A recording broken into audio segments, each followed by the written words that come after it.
My name is Matt. Welcome to another episode of Nature Nation.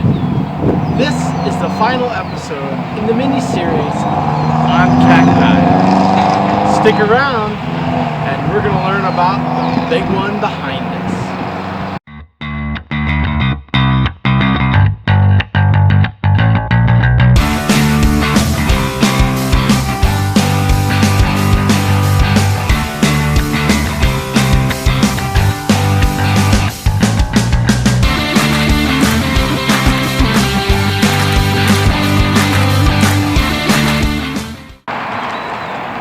We've been talking about cactus over the past couple of episodes. We talked about the prickly pear and we talked about the agave, also known as a cowboy killer.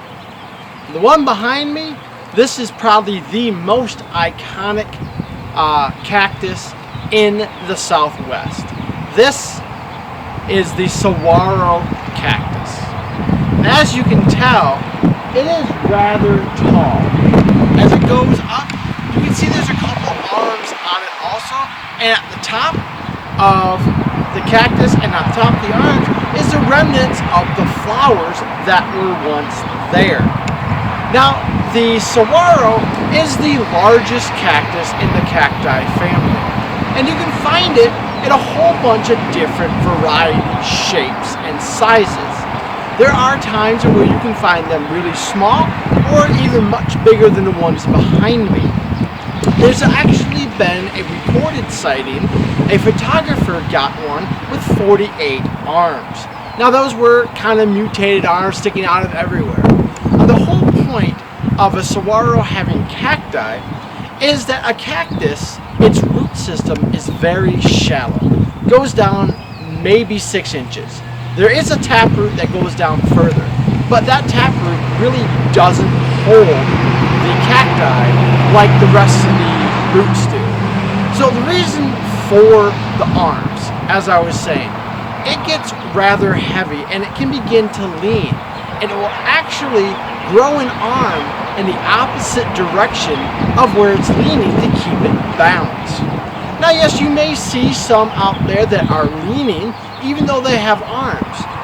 It may be that those arms came in too late, or it may just be that the whole thing is just too heavy. But either way, that is the reason why these saguaro have all those arms.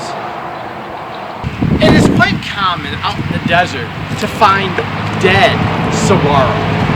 They've used up their life source, or they've dried up and they're just no longer growing.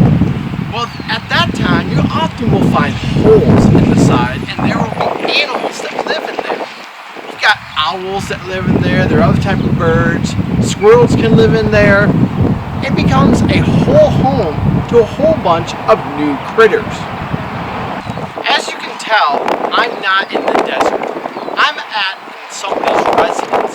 Yes, I already asked to do this. Always ask somebody before you get onto somebody's property to start doing videos or exploring.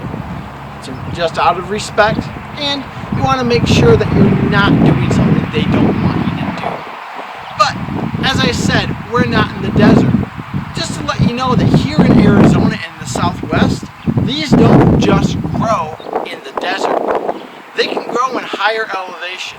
Now they're not the healthiest like they are in the desert, because it is a little bit colder up here than what they can tolerate, but they've obviously been able to make it.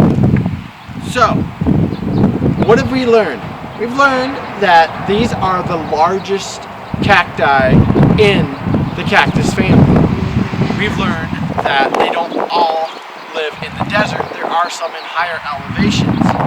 Also have learned that they grow arms to steady themselves. Not always. Sometimes they grow arms just to grow arms. And until next time, keep adventuring.